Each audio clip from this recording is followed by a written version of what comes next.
It's a multi-billion-dollar playground where people from all over the world come to indulge. Just a few miles off the strip. Everybody killing everybody, you know what I'm saying? It's a new version of an old Las Vegas tradition. They're engaging in lawless acts, only seen in the movies. These kids have artillery that law enforcement can't get. Urban warlords who've abandoned their traditional gang affiliations. We got gangs popping up we never even heard of. Casting aside all notions of loyalty. Now they're killing their own homeboys. These modern gangsters have staked out all of Sin City as their turf. It don't stop in the neighborhoods, North Town, West Side. It's all over Las Vegas. They can pretty much victimize wherever and whenever they feel like it. Transforming America's favorite tourist destination. Every day, man, it was drive-bys, you know, people was getting beat up or we was robbing people. Get up against the wall. Into a hotbed of some of the most brutal criminals in the country. People going to houses with guns, breaking out windows.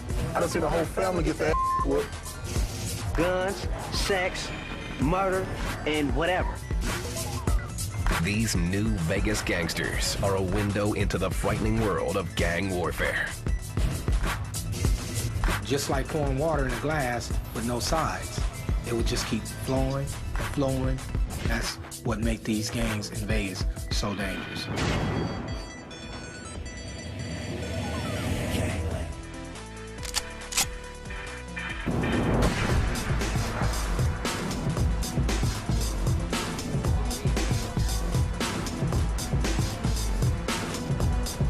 Las Vegas, Nevada, August 13th, 1998.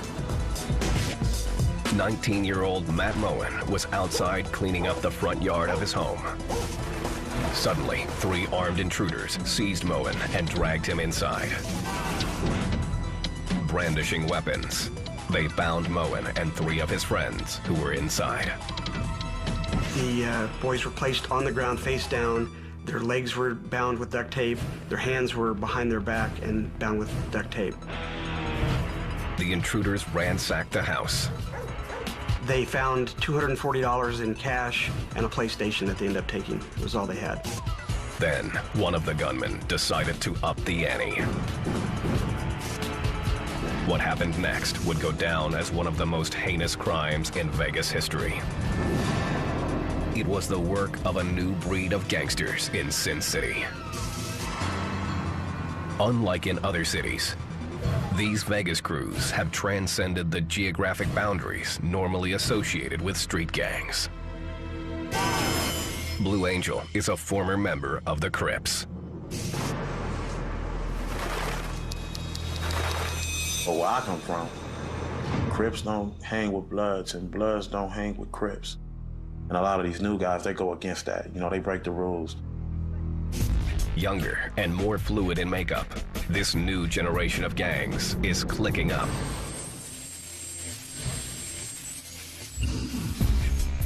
All across the city, turning what were once quiet neighborhoods into battlegrounds. Just a few weeks ago, a little young cat like 14 years old, get his head shot off right in front of my stairs. Johnny, a former gang member, asked that we conceal his identity. He says he's shocked by the violent nature of these new crews. A lot of youngsters out there, they got guns. They don't listen to nobody. They're gonna rob, shoot, steal from whoever they want to. And their willingness to violate the traditional codes of the streets is seen every day by the police. Get against the wall, now! Against the wall. Hands up there, up high, up on the wall. Northbound through the complex. Control 695 DC. Sergeant Anthony Longo and Detective Sean McNulty are with Las Vegas Metro's gang unit. It used to be where you go to a particular part of town, certain geographical area, and you know that you would find a particular gang in that area and dominating it.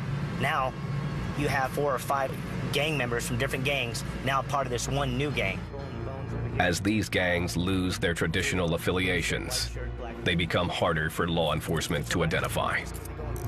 You used to know that red meant blood and blue meant Crip. Nowadays, that's not a hard, fast rule anymore.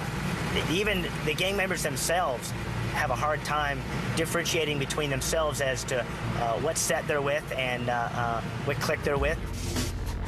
As an original gangster, or OG, Ramont Williams is known on the streets as Paps.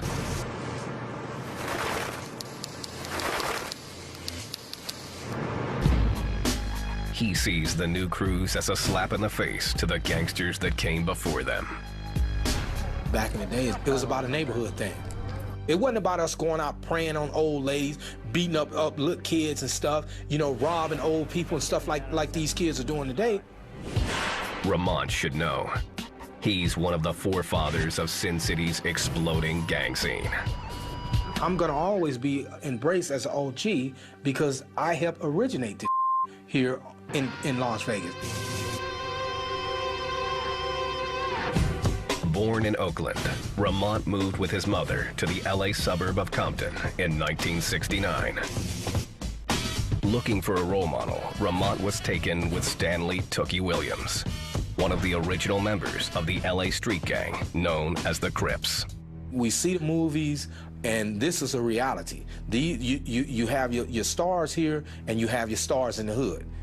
These guys were the stars in the hood. These were the people that we can reach out and touch. At age 11, Ramont was initiated into the gang. What my initiation entailed at that time was to do something that I don't really care to talk about, but I did it, and I met their needs. I was glad after it was done because I felt I was a part of family. Thug life immediately transformed Ramont.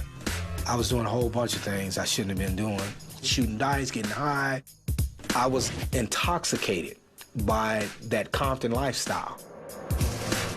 In 1976, Ramont's mother moved the family out of LA, 300 miles east, into a quiet East Las Vegas neighborhood, hoping it would offer Ramont a safe haven from the California gang life. I distinctly remember Vegas didn't have the reputation that it had then. I don't even believe that any gangs existed in Vegas at that time. Ramont quickly changed that. At age 14, he helped establish a set similar to the Crips in Compton. He called his new crew the GQs, after an R&B group. Somebody was playing a song by GQs, sitting in the park. We were listening to that song, and this is how GQs was formulated. Ramont built up the GQs by recruiting the toughest kids in the neighborhood. Wasn't nobody that didn't live in that particular area was gonna come over there with anything. You know, plain and simple. With membership growing, Ramont and his crew quickly expanded their activities to more criminal acts. We were doing all kinds of I'm talking about, you know, burglaries, home invasions, robberies. If it made money, we were involved in it. By age 16, Ramont Williams and his GQs had become a terrifying force on the streets of Vegas. We were getting shot, and we were shooting That seed had bursted, so, you know, we were doing that Wild Wild West thing. Williams had helped start a new wave of criminal activity, one that would bring Sin City back to its roots. America's playground would once again become a gangster's paradise. 1976. Las Vegas was about to witness a new breed of gangsters. These gangs would bear little resemblance to the wise guys on which the city's reputation was built. 30 years earlier. With front money supplied by East Coast mobsters, Mafia strongman Bugsy Siegel built the city's first luxury casino, the Flamingo, in 1946. Bugsy Siegel and the mob, organized crime, whatever you want to call it, was seen as running most of the Las Vegas casinos in the 40s, 50s, and 60s. Siegel was creating a decadent destination, one whose casinos provided safe cover for a wide array of criminal operations. Hitmen, drug dealers, pimps, and loan sharks soon found safe haven in the Nevada desert. By the 1970s, famed bookie Lefty Rosenthal was at the Stardust. while hitman Tony the Ant Spilantro was controlling much of the street-level crime. By the end of the decade, law enforcement began to crack down on the mob's rule of the city. The state, through its regulators, the federal government, through prosecutions, really drove out the people who were connected to organized crime. The mafia's eventual demise would open the door for a new and more deadly generation of gangsters. Las Vegas was transforming in other ways. By 1985, it was the fastest growing city in America. With affordable housing and steady work on the Strip, working-class Los Angelinos abandoned the barrios of Compton and East LA in search of a better life. Many of these new transplants found success legitimately. The people that come here are hard workers. They want a second chance or a third chance. They want the big house. They want a good job. They want a chance to make the American dream come true. Other Southern California transplants brought West Coast thug life with them to Vegas. Before landing in Sin City, Little Menace was a member of the Bloods in LA. A lot of people from Cali come to Vegas because in their own hood, they want it for something. You know what I'm saying? They running from the law, you know, and come out here to escape. Unlike LA, neighborhoods didn't always break down along racial lines. Gangs that rarely cross paths on the coast found themselves living side by side in Vegas. Everybody got the mentality of, this is my neighborhood, this is my soil, I'm gonna protect this, I'm gonna die for this, and you're gonna know me at the end of the day. These dudes came to our town and they represented. You got a lot of dudes from Compton. You got LA always trying to represent in Vegas. Ramont Williams was one of the first to represent. In 1977, at age 14, Ramont helped establish the GQs, the city's first bona fide West Coast-style gang. The GQs rapidly became one of Sin City's most feared street gangs. They were also one of the youngest. Everybody that was a part of GQs originally was anywhere from the age of 13 to 16 years old.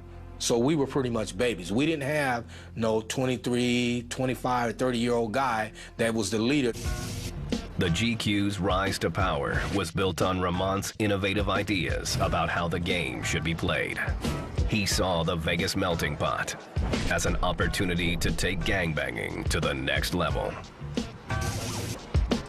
It would have been taboo back in Compton, but to further their criminal enterprises, Ramont's GQs reached out to their rivals. We know each other's reputation, we respect each other, and once we form a bond, then we become a force to reckon with because now we know the weaknesses of all these other gangs. So we become more of a threat. One of the gangs the GQs worked with was the Playboys, a group also from LA. We aligned ourselves with the Playboys because they were about money. They were pulling all these robberies, and every time you seen them, they had all the latest gear, you know, a pocket full of money, the jewelry. By working with gangs like the Playboys, Ramont claims the GQs were able to spread their criminal activities across the entire city. We started from Donna Street in an apartment complex, and we spread it all the way out through Northtown, all the way up on the west side, Berkeley Square, Valley View, Vegas Heights, all that stuff on the west side was all GQs. During this period in the late 1970s, the Vegas streets were being flooded with a toxic drug known as Sherm.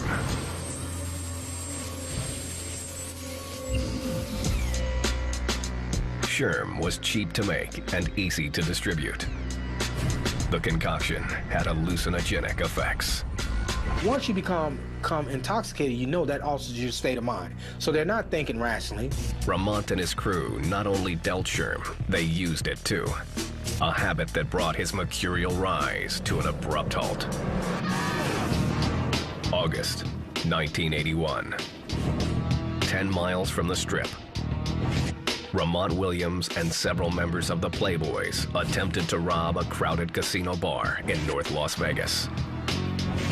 Zoned out on Sherm, the gang was sloppy in their execution. As they were leaving the casino, the cops pulled up to the scene, and Ramont found himself in the middle of a firefight. The police shot as I went back in the door, and the glass shattered. So my homeboy was next to me, so I took the gun and started shooting back at the police through the busted glass. The cops took out one of the Playboys. I heard 2 shots, pow, pow, and I seen him fall. So instead of me running, getting shot in the back like he shot him, I said, it. Ramont grabbed one of the patrons as a hostage and locked himself in a nearby freezer. After a long standoff with the police, Ramont surrendered. And the negotiator came, the same you see in the movies. They got the place surrounded, they ain't gonna never get up out of here. They're just gonna eventually end up killing us. Ramont was arrested and charged with robbery with the use of a deadly weapon. He was convicted and sentenced to 56 years in prison. Williams was 18 years old. The judge made it perfectly clear that he was gonna make an example out of us because he knew we were all gang affiliated, and he gave us the maximum sentence. It's allowed by law. I was the first Crip to set foot in Nevada's penal system. Ramont's incarceration created a new power vacuum in the Vegas underworld. Waiting in the wings was a crew that would plunge the city into an all-out war. I was just like, I don't give a I'm gonna do what I want to do. A gangster, you gonna rob, kill, you don't get your money though. You know what I'm saying?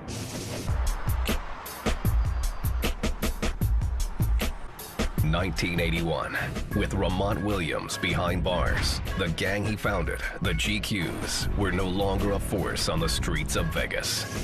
It wasn't long before one of the many gangs that had begun clicking up in Sin City stepped in to fill the void. One of these new crews was the Rolling 60s. Like the GQs, they had roots in the LA-based Crips. The 60s adopted many of the gang's customs. They wore blue, the Crips' traditional color. They used the gang's handshake. The handshake in with a C for the Crip, you know what I'm saying? They also sported Crip-style tattoos. RSC, Rolling 60 Crip. That's how you identify yourself. In the beginning, the gang mimicked the Crips' hierarchy. There were 4 levels of membership. OGs at the top, then 7s, 4s, and 3s. That's where the similarities between the 60s and the Crips ended. Like the GQs, the Rolling 60s were willing to conduct their violent business in a way that the Crips would have found taboo. Working with other gangs to capitalize on the soaring Vegas drug trade. By the late 1980s, crack cocaine had supplanted Sherm as the drug of choice. It was twice as addictive to users and twice as lucrative to dealers. That's what it was right there. Serving the white boys, the Mexicans, everybody wanted that coke. As long as members kicked up a percentage of their crack cocaine sales to gang leaders, 60 soldiers could roll with whomever they chose. It wasn't no head dude you go to. It was like, okay, you got your clique that you roll with, you know what I'm saying? You got your gang, but you got the clique. This made getting product into the hands of users easier than ever. We used to go out there, do our thing, bam, sell our drugs early in the morning. And whoever get there early, they get the most money, they get the most crackheads. In the 1990s, the Rolling 60s, mimicking Ramont Williams' GQs, embarked on an ambitious plan to deliver drugs citywide. In this joint venture, rival gangs would supply coke to the 60s. And in turn, the 60s would sell in neighborhoods where these groups had no presence. The same gangs that once were sworn enemies, rivals to each other, have now aligned themselves with their enemy. Soon, within miles of the fabled Vegas Strip, the Rolling 60s were operating drug houses all over Vegas. There were areas of town where we stopped Rolling 60 Crips that were involved in criminal activity far, far away from what you would consider their neighborhood. Their resources stretched thin by the booming drug trade. The 60s began recruiting children. Kids as young as 11 or 12 were tapped to be foot soldiers. Some of the older gang members that are now over the age of 18 are going to have an adult record. They'll utilize that enthusiasm on the part of the younger gang members so that they can get things done for the gang and then not answer to the charges themselves. I got my little locked up at 11 years old. I think I can do as much crime as I want before I hit 18. When I hit 18, that's when the big boy status comes. In 1999, the Rolling 60s began turning on the rival gangs who they joined in the drug trade. The violence spun out of control with the assassination of one of the 60s largest suppliers, James Clark Lee, known on the streets as Junebug. Instead of paying Junebug for the drugs on one occasion, they decided it'd just be easier to kill him. Junebug's murder triggered all-out war between the Rolling 60s and their former suppliers. Drive-by shootings or walk-up shootings, violent activity was escalating. We ain't no punks. We ain't just going, okay, we're gonna let you get the money now. Nah, you gonna go over, you gonna get your ass rolled on, you know what I'm saying? You gonna get shot. Johnny claims that several teenage soldiers helped knock over a military surplus and gun store. The robbery netted a small arsenal of weapons. Everything from AKs to SKSs, you got Glocks, you got Glock 40s, you got 45s, 44s, you got all types of guns just from one leg.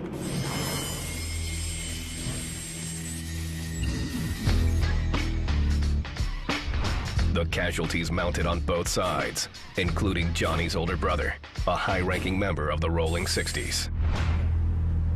He was driving down the street, a very familiar spot in Las Vegas, had a stoplight. They pulled over next to him. He didn't have a chance to pull his gun out. They lit the car up with the AK, lit the whole car up. The bloodshed culminated in July 2003, a night local law enforcement still refers to as the Night of Hell. In a 48-hour period, there was 4 homicides and 7 attempt homicides that were attributed to the Rolling 60s. Something had to be done, so we ended up getting a task force together. With the help of the FBI, Vegas law enforcement set up video monitoring, wiretaps, and car surveillance on the Rolling 60s. The sting yielded evidence of drug trafficking, extortion, and prostitution. The most chilling evidence was the surveillance video of this man, D-Loke, one of the Rolling 60s chief hitmen. D-Loke was caught on one tape confessing to an FBI informant about a burglary he and fellow Rolling 60s members had just committed. We were able to record him talking about the incident and talking about how he felt he needed to kill his co-defendants so they wouldn't tell on him also. It's a pretty chilling video. This goes to robberies. You know what I'm saying? I'm you can come do it with.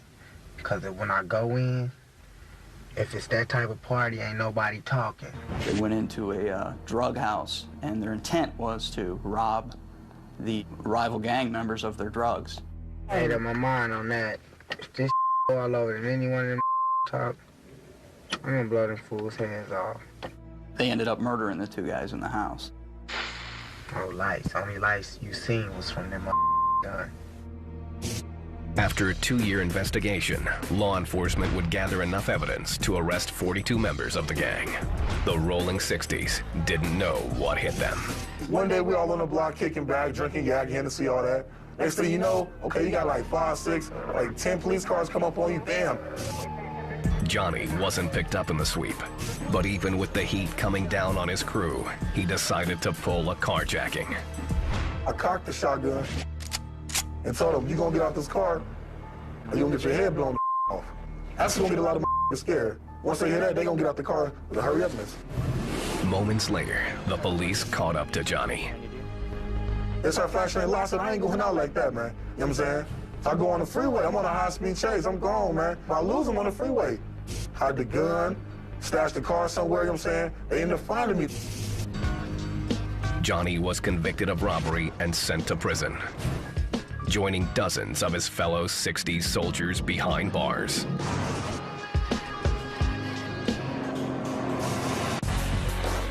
With one of the city's largest gangs now virtually out of commission, a new wave of gangsters scrambled to take their place.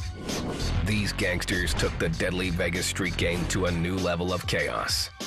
They were willing to kill members of their own crew to establish their reputation. The leadership's changed, the influence changed. Now they're killing their own homeboys from their own set. The breakdown of the rules in gang warfare would quickly spread into the community.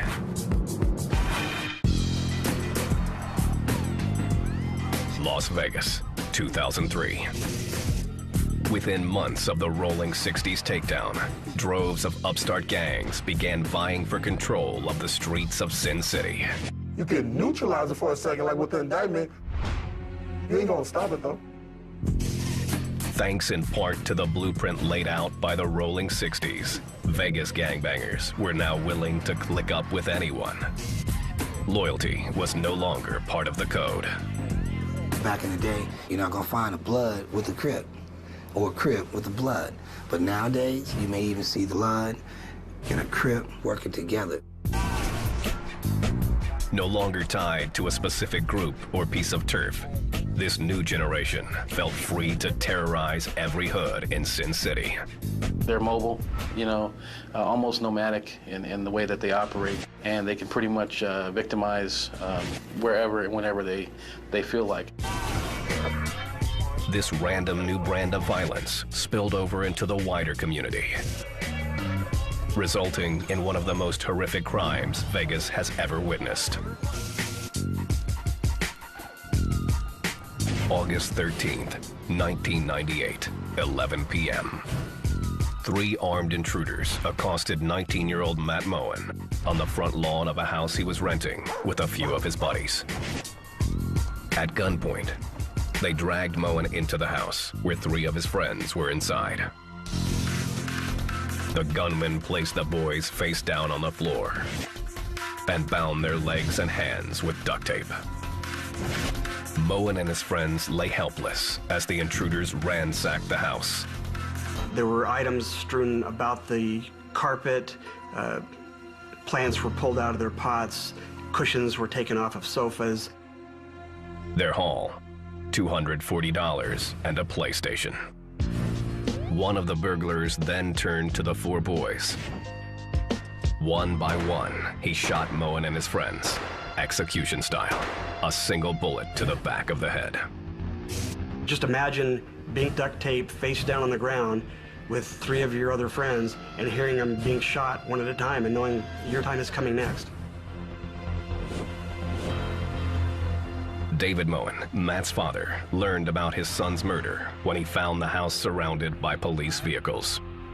Nothing will ever prepare you to see the site where your son and 3 of his friends were murdered. Why they had to tie them up with duct tape and then shoot in the back of the head, just like you're shooting an animal. I don't understand. Shortly after the murders, authorities arrested 19-year-old Dante Johnson. Though a member of the LA-based Bloods, Dante was also part of the new freewheeling trend in the Vegas underworld. He floated from clique to clique, seeking to establish himself as a force on the streets. Dante Johnson was not a very big man physically, but he wanted people to respect him, and if people wouldn't show respect, it was known that he would kill them. Neither of Dante's accomplices, Sakia Smith or Terrell Young, shared his connection to the Bloods. Dante and his crew were tried, and each was convicted on 4 counts of murder. Smith and Young were given life sentences. Dante was condemned to death by lethal injection. During sentencing, he and his crew expressed little remorse. They were all bragging that they were part of this. They thought it was funny. Upstart cliques like Johnson's now had a name: hybrids. They were something new in gangster culture. If you got 10 people, they all about pimping or whatever, that could be a hybrid gang right there. And they can be from different neighborhoods. You know, you a Blood, you a Crip, you a Garcia. We're gonna hook up, we're gonna get the money together. For Las Vegas Metro's gang units, it's another day and another drug bust. Yeah, you're chilling. You got no weapons on you, do you? No. Okay, you don't mind if I pat you down for my own safety then, do you? And as we came over this way, there was 3 guys out there, and they were rolling dice or bones, what they call it. You guys live over here? Yeah, I stay right here. Okay, come on over here to the front for me. Keep your hands out of your pockets, gentlemen. Right to the front of the hood. Front of the hood, man. All 3 had narcotics on them. 2 of them had cocaine. 1 was powder, 1 was crack cocaine. What kind of narcotic is that little bag? You see what it is? I know it could be meth, it could be cocaine, it could be, you know, that kind of thing. That's what I'm asking. What color's the rag in your pocket? What's this right in here? That's what I'm asking about. Your do-rag. What color is it? Oh, black. Oh, okay. Just like the one you got in your head? These crews had forsaken traditional gang attire. Because they don't fly colors, hybrid gangs are more difficult for law enforcement to identify. Out of the 3 that were stopped, 2 are gang members from local gangs. One's a West Coast Blood, and the other was a Gerson Park Kingsman. It's not just law enforcement who have a difficult time identifying hybrid gang members. Old school bangers like Johnny can't keep it straight either. We got gangs popping up we ain't never even heard of. It's hard to keep track of all who you beefing with. But the sheer random violence associated with these new crews sets them apart. I walk by and another like, oh, that think he hard, or he think he look good. Clack, clack, blow, you dead. Just killing each other over nonsense, man. Over nonsense. So a little $5, $10 bag of weed, man, $2, $3. You get killed. No reason behind it. You know, I lost my buddies and I almost could have lost my life over the smallest thing. Many hybrid gangsters were willing to turn on members of their own crew if need be. You got Crips hurting Crips, Bloods hurting Bloods, you know, cliques with Bloods and Crips in it, and rolling 60s, and, you know, various gang members just working together for one common cause. For Ramont Williams, hybrid banging was at odds with the life he led behind bars. Sent to prison for robbery in 1981, Ramont stayed true to the old school gang code. Once a Crip, always a Crip. I ran all the Crips in the penal system. Any Crip that came into the penal system, when they got off the bus, they were sending word, you know, where's the big homie at? On the inside, loyalty to your gang meant everything. We all fell under one category because, like I explained to them, we all represent the same thing. We all wear blue, we all holler cuz, and we all ride or die for the same thing. By organizing the Crips under one umbrella, Ramont claims he succeeded in curbing prison violence. He says that earned him points with the state parole board. I had won a poetry contest, and it was called Wasted Time. And at the end of the poetry states, I wonder if I remain a man or evolve into a beast. Will you keep me incarcerated long enough to turn me into a beast like I see so many other people? When Williams came up for parole in 1994, the state parole board answered that question and released him. I couldn't believe it, man. Being in prison almost 20 years, and then just, you know, somebody in their heart finding the compassion to say, enough's enough. The parole board's faith in Williams was sadly misplaced. Ramont wasted no time in squandering his second chance. A year after he was paroled, Ramont hooked up with Donna Street, the crew that now ruled the turf once dominated by his GQs. Donna Street rolled in a more brutal fashion than Ramont had ever seen. These youngsters were killing anything and everybody. Donna Street Crips took gangbanging to a whole level.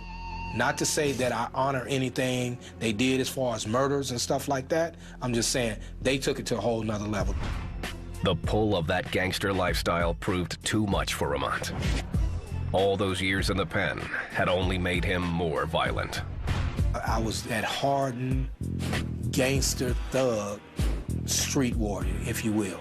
Even more so than I was before, 100 times more. Within a few months, Ramont was committing more crimes on the streets of Vegas than he ever had as the leader of the GQs. I did things behind the scenes that I wouldn't normally do.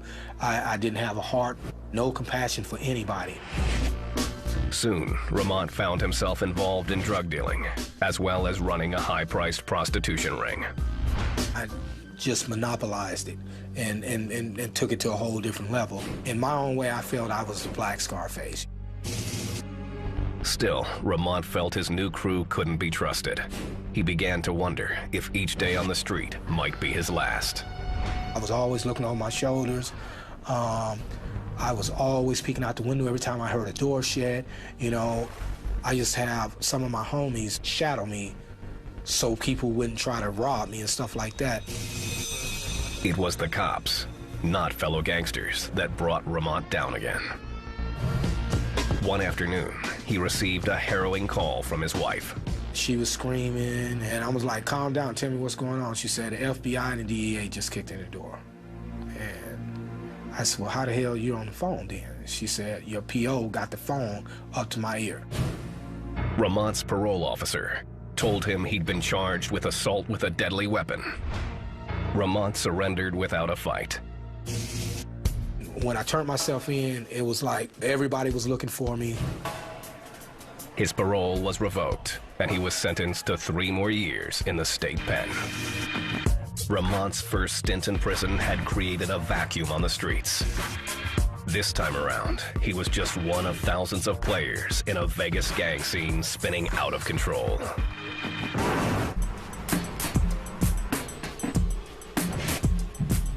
(2008). Old school Vegas gangs like the GQs and the Rolling 60s have given way to hybrid crews that get more fluid and more violent every day. I got 9 homeboys. 4 of them have been murdered. 1 is in the pen for life. And another 4 of them is just smoking crack, smoking crystal. I'm the only one still standing. Today, there are an estimated 800 hybrid gangsters in Vegas, operating in an untold number of cliques. The city is so spread out, and there are neighborhoods with gang members all across the area. Shootings can occur really anywhere. The breakdown of traditional gang structures has evolved even one step further into what are being called swarm gangs. Groups of young hybrid bangers who click up for no other reason than to terrorize local communities. Matthew, a casino worker, was a victim of a swarm-style attack that was caught on video. After I'd been thrown to the ground, they continued to kick me all over my back, my stomach. 2 people actually stomping me on my head. The side of my face felt like it was 3 sizes too big. Matthew was just one of many victims of this particular swarm. I thought it was just me that got attacked. I later found out that it was a series of 5 or 6 events that same group of people took place in. Email, texting, and instant messages make clicking up for a swarm attack that much easier. People, I think that all these gang members are just a bunch of dummies, but they're not. Everyone has a pager, everyone texts, everyone knows how to work computers. They've evolved, and they will continue to evolve. Johnny's personal evolution began in 2003, after he was released from prison.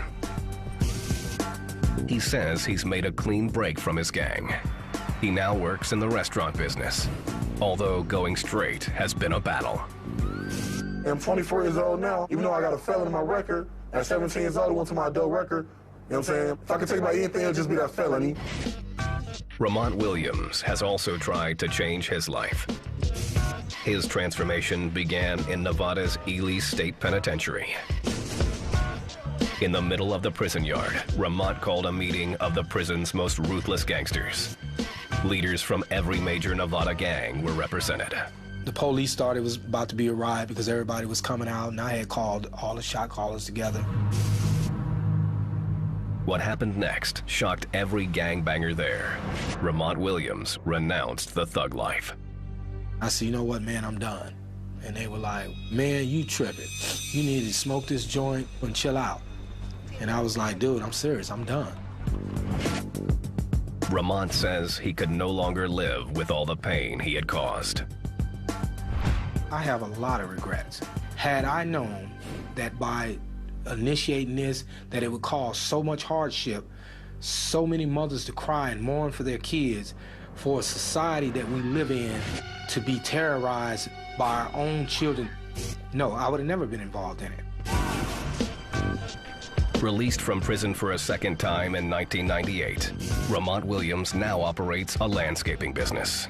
I'm just a small business owner with 4 kids and a wife, man. That's it. This one-time king of the Vegas streets also runs an organization called H2K, or Hope 2000. His goal is to warn kids about the perils of gang life. All these kids are not going to die from gang banging. All these kids are not going to end up in prison like I did. A lot of these kids are going to grow up to be very productive, and I have to advocate for those where the possibility exists that will make it. Ramont visits his old stomping grounds often to preach about the perils of the game.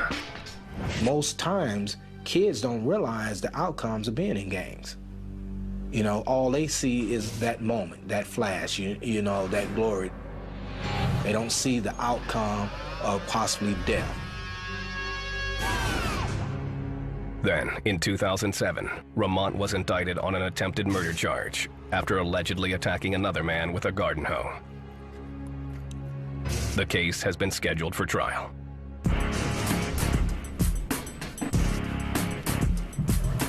For every Vegas banger who tries to escape the gang life, there are dozens more ready to join the game. Just like pouring water in a glass with no sides. It would just keep flowing and flowing. It has no end. Only a beginning, but no end. And that's what makes these gangs in Vegas so dangerous. In a town whose fame and fortune were built on the back of organized crime, gangsters may be as ingrained in Sin City culture as any glittering casino. Vegas, man, is banging. It's always gonna be banging. It's always been banging.